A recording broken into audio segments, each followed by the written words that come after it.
Welcome to Big Little Stories. I'm Ivy Sharmetz.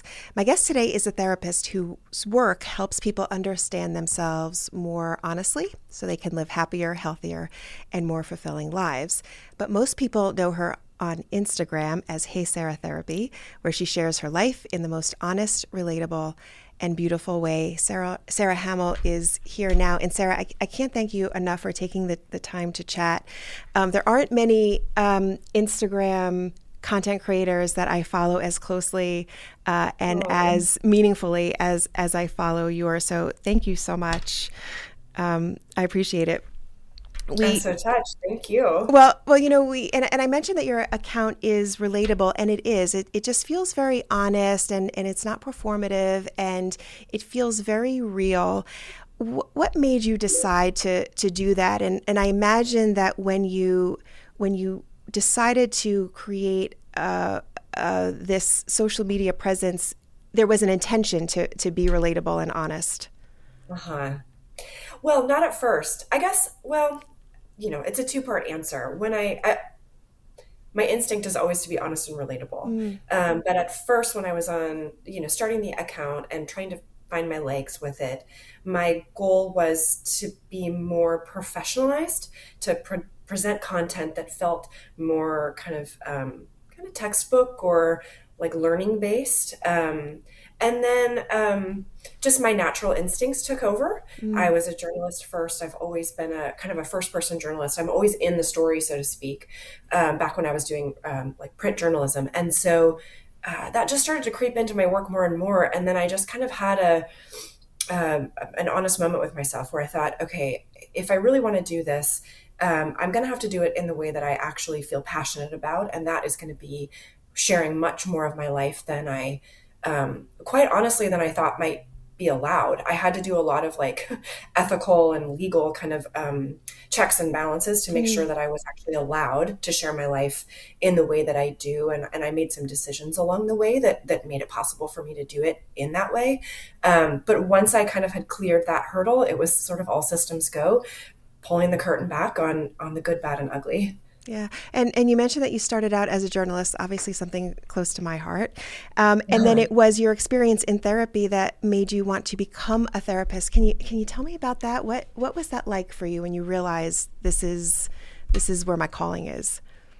Well, I was in a bit of a lull in my career. I had moved from Santa Barbara up to the Bay Area and thought I was leaving journalism behind anyway because I was very anxious in my 20s.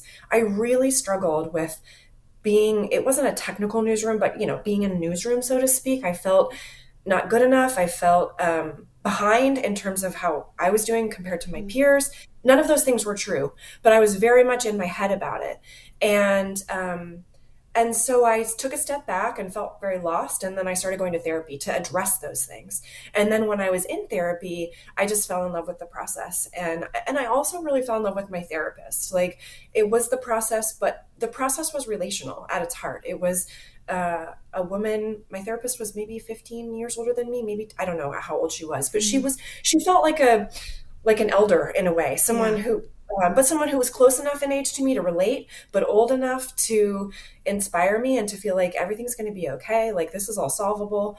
And it changed my life. And I thought, I think I would be good at this. Yeah. And I need something to do anyway. So let me try and see. And then I was actually kind of a natural. So it was an easy transition. I know you do a lot of work with high achievers. What is that? What is it about that group that you're particularly drawn to? Well, I sort of like working with people who have a natural vocabulary for um, a natural ability to express themselves, but don't know how to bridge that any deeper. Um, they're also very good at appearing composed. I like the challenge Mm, of working with people who are used to being in charge, who are good at expressing themselves, but are not used to turning the camera sort of from an outward focus toward an inward focus. It's an innately vulnerable act. And I like the task of creating enough safety mm, that those folks are willing to go there with me. Um, and also, as a therapist, in private practice, it's hard, I think, working with people who are who don't have as much of a solid foundation under them. You really need a team. I think you need a good team to work with people who are really deeply in mental health crisis. And people who are high achievers are very good at continuing to function, even when everything is truly secretly falling apart. So Yeah. I find it's a good balance in terms of um, my own bandwidth, and then the unique challenge of helping people move into a space of Yeah. vulnerability. Yeah. And it's almost like sometimes high achievers are the ones you don't think need the help, but they're the Yes, ones, as you said, exactly. that almost need it more because they're kind of operating at a slightly different frequency than other people and don't always know how to ask for help. Yeah, I mean, a high achiever can go for a really, really long time through in and through a crisis with still not asking for help and Yeah. not looking like they need help. Yeah. Um, and not everyone is like that. Right. Do you think therapy is for everyone? Should everyone have a therapist? Absolutely. I Yeah. mean, listen, I do really think issues like access are important conversations. Not everyone has the financial means. Right. We live in a broken system. So even if you have health insurance, it's not easy to find a therapist. It's not easy to find a good therapist. But yes, in a perfect world, I think everyone should go to Yeah. therapy. So you're and we touched on this a little bit, but so you're living this life as a therapist. You're figuring out what you're going to do online. Was there a time when you thought maybe you alluded to this earlier, but maybe you would have like a therapist account where people would come for mental health tips? Was that Mhm. ever something that you originally Yes, thought about doing? that was the original goal. Because not because it was necessarily what I wanted to do. I always wanted to be online. I always wanted to be on social media. Why? Um, because my natural instinct is to write memoir. Like Mm, I always want to tell stories. That is yeah. just a part of everything I do. So teaching people is a skill that I have, but it's not my first love. But I just didn't know I was allowed to tell stories. I certainly can't tell client stories. So I'm a therapist. And if I can't tell client stories, what Mm, stories can I tell? It felt like I couldn't really do that. So I started more, like I said, kind of didactic and, tips and tricks. That's what a lot of therapists do online. But it's just not my natural gift. What I love to do is tell stories. And so I just started moving in that direction, and it just felt more and more natural and more like what I was born to do. yeah. Was it scary though, a little bit to put yourself out there in that way? The only scary thing was managing my feelings about if clients saw it. I Mm, don't care about strangers seeing it. That's what I want. I want strangers to see it. What I yeah. worried a lot about and what felt very scary is if I'm crying on camera about a bad date or about a hard time, um, and a client stumbles on it, will that compromise their treatment? Will it feel to them like, oh no, my therapist is not who I thought she was, or not well put together? That's always a thought on Yeah. my mind. Yeah. And has that happened? Have clients said anything about following you on social or made any comments? It has happened. Yes, it has happened. I have a policy. I don't allow my clients to follow me. So if they ask to follow, if they see it, and they seem interested, I let them know that. If people ask to be a client from my page, I tell them you have to unfollow me Mm, before we can work together professionally. But I've also had clients who just accidentally find it. They don't want to see it. They're not seeking it out. They stumble on it, and yeah, and then we have to talk about it. It becomes a part of therapy. It becomes like, what was it like to see me cry? yeah. Um, where did that take you? What Yeah. parts of that linger in our work together? And what do you need from me around that? Yeah.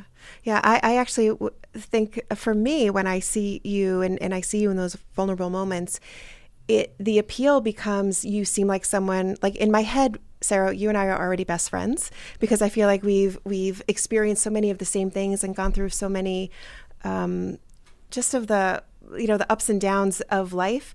So I think opposite. I think that would have an appeal where it would be like, wow, my therapist sometimes has hard days too, so she gets it. She's not just teaching, not talking to me from a book. She's able to use her own life experience to help. At what point did you realize people were starting to connect with the content you were posting? Well, I always joke that my account started gaining traction once I started crying on camera, Yeah, well, yeah, which is funny, because that's the thing that feels the most vulnerable to do. yeah, And I didn't know that that would be what happened. But that was when I think I'm the first video that really took off on my page was a video of me crying, and it's just text on screen. It's a quick clip, and I think it said something like, "When you were engaged last Christmas, or last holiday season, but now the house is quiet," something like that. Um, and I was shocked that that took off. I had made a commitment to myself to post every day. So there were days when I didn't have anything to post. So I was kind of scrambling to put something together. Mm. I don't know if it was on a day like that, but I remember feeling surprised. Like, oh, I just threw this on my page. It's not what I normally do. Um, but it seems to be resonating. A lot of people were saying like, me too, me too, me too, Yeah. basically. And so, you start just kind of repeating what seems to resonate. And so I started doing more and more of that, experimenting with the right ways to do it and, kind of where my lines were with it.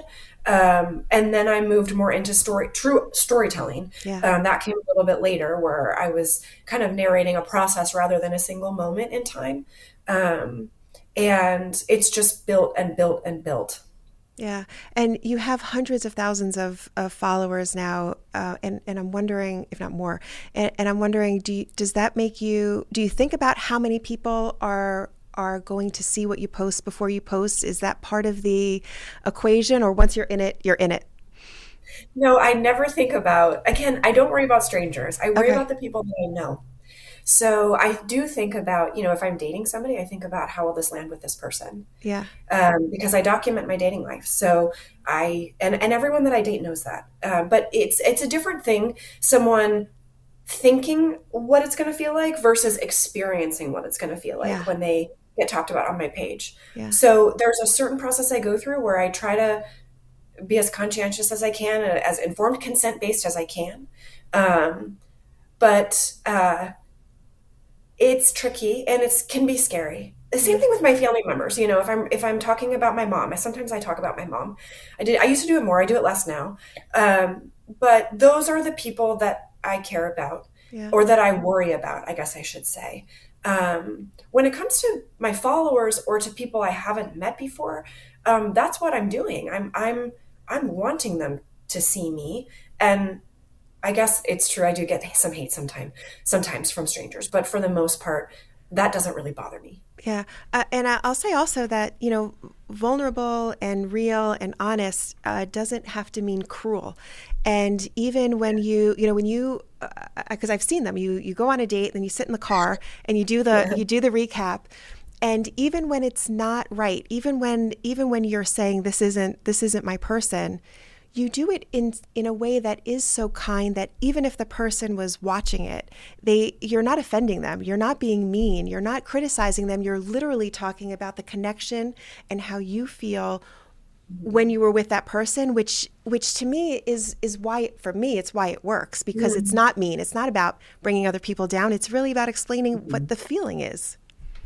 I think that comes honestly from my work as a couples therapist, Mm, where I'm always trying to coach people. Like, you can say what's real for you. You can say the truth. That's our goal, actually. That's what intimacy is, right? Intimacy is saying the real thing, yeah. but there's a way to say it, right? There's a way to say it to your partner, or there's a way to say it to an audience that's feeling first, and that is basically, I mean, this is a cheesy way to say it, but this in I statements, I felt this way when this happened, as Right. opposed to this guy was a jerk, right? I try never to, I hope I've never said anything that would diminish someone's character, that would feel like an attack. But I will say I felt insecure, or I felt kind of creeped out. There are times Yeah. when I will say things like that. Yeah. Yeah. It's amazing to me how you do it. We are going to take a very short break. When we come back, we'll have more with Sarah. We'll be right back.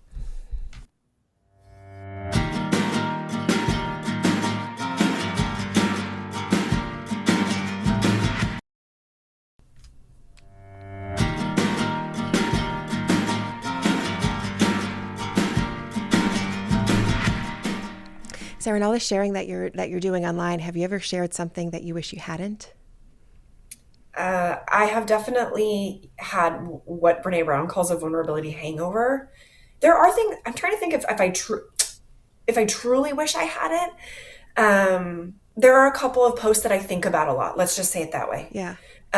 In particular, I started my account a year and a half ago, and I had just ended a huge relationship. I was engaged, and then that engagement ended, and if there's anyone who didn't get a chance to give me informed consent, it would have been my ex-fiance.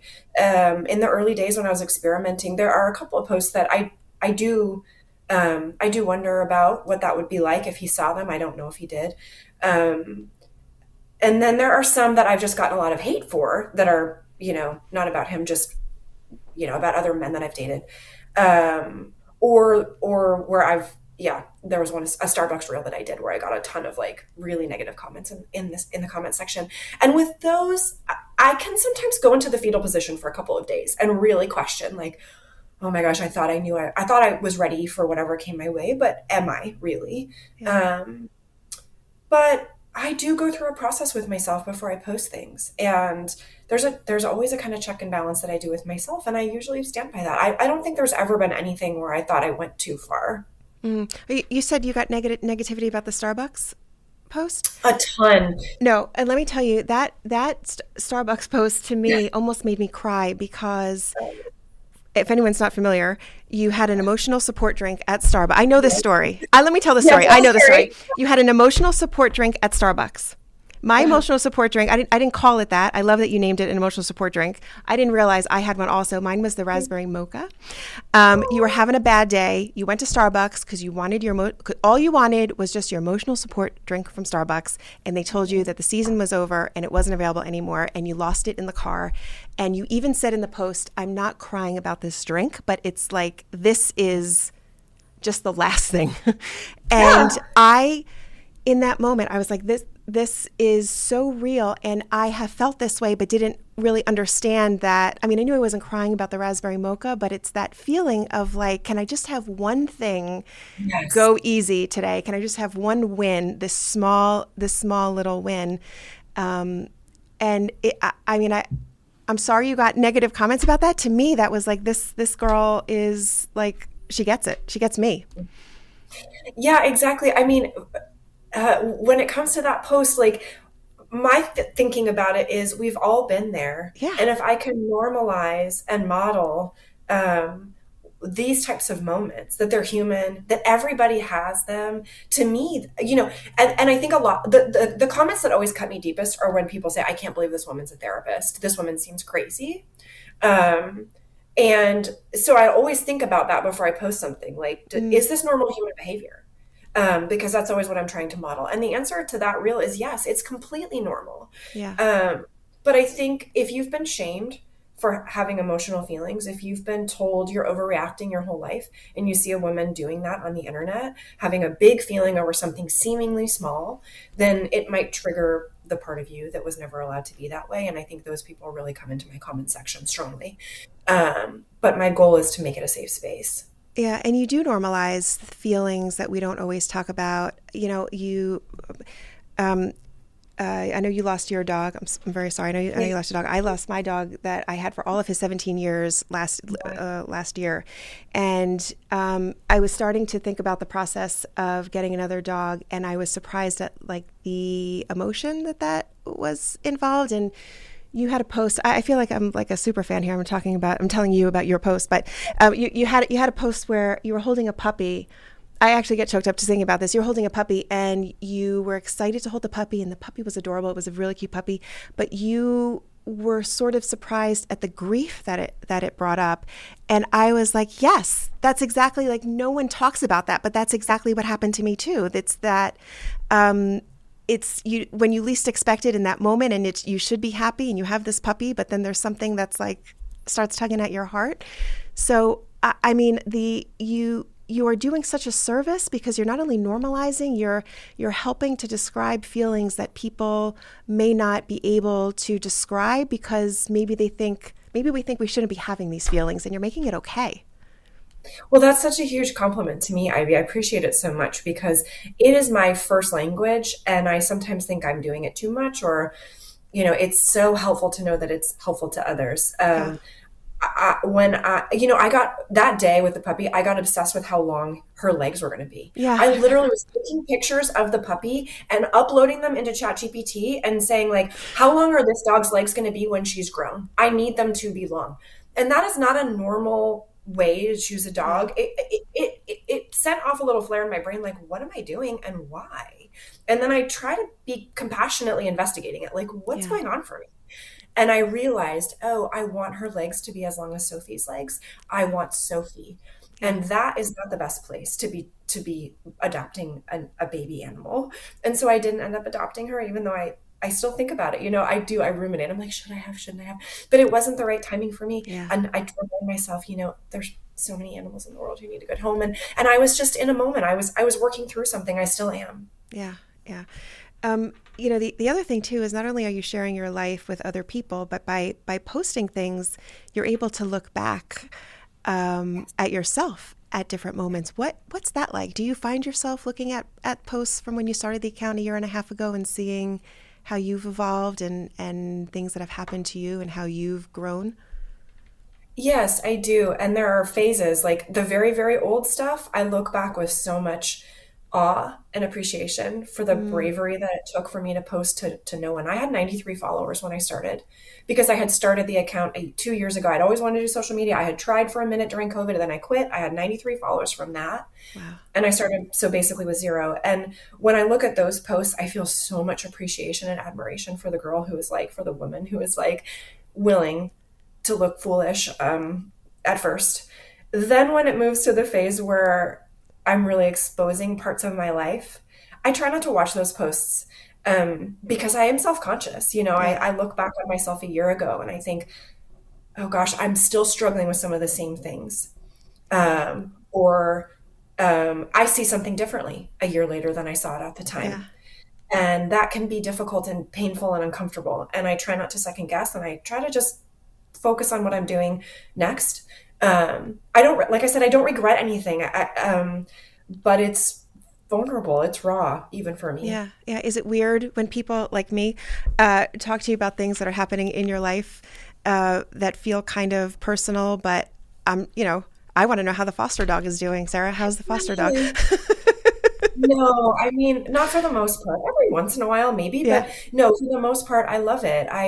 Um, I love to share my life and to know that I've affected people. I mean, to know that there are people who feel like they're real friends with me. I mean, that is the goal, right? That the goal is to make people feel less alone and more connected in a more disconnected world, increasingly Yeah. more disconnected every day, and also a scary world, right? The idea that we can find common points. I mean, I have followers from all across the political spectrum.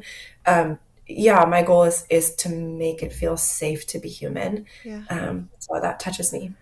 And you're doing that. And I'll say too that we talk a lot about how social media can be bad for mental health. You are definitely showing people that there is a good use for social media when it comes to mental health and making people healthy and mentally healthy and showing people what's normal. And feelings are normal. Feelings are normal. Feelings are completely normal. Even really huge, really scary, overwhelming feelings are a normal part of the human experience. And the thing that brings us out of them, I mean, if we just talk about infant development, the thing that brings us out of them is human connection. When Yeah. babies are crying, all they need is someone to just be there with them. Really, that's it. And if I can offer something like that on social media, then it's a job well done on my side.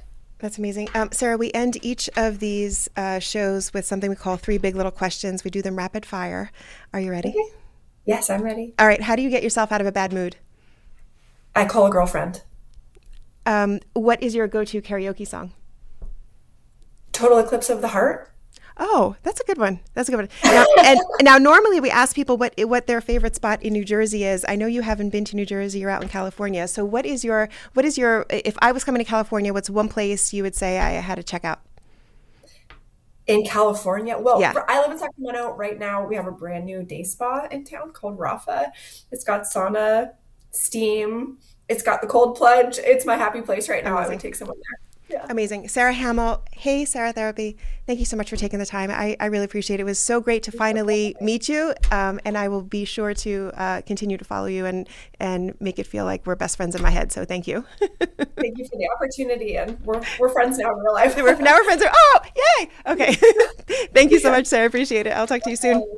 Yes, take care. And that will do it for today's Big Little Stories. Be sure to check us out on Instagram at Big Little Story Show. I'm Ivy Sharmetz. I'll talk to you next time. Bye-bye.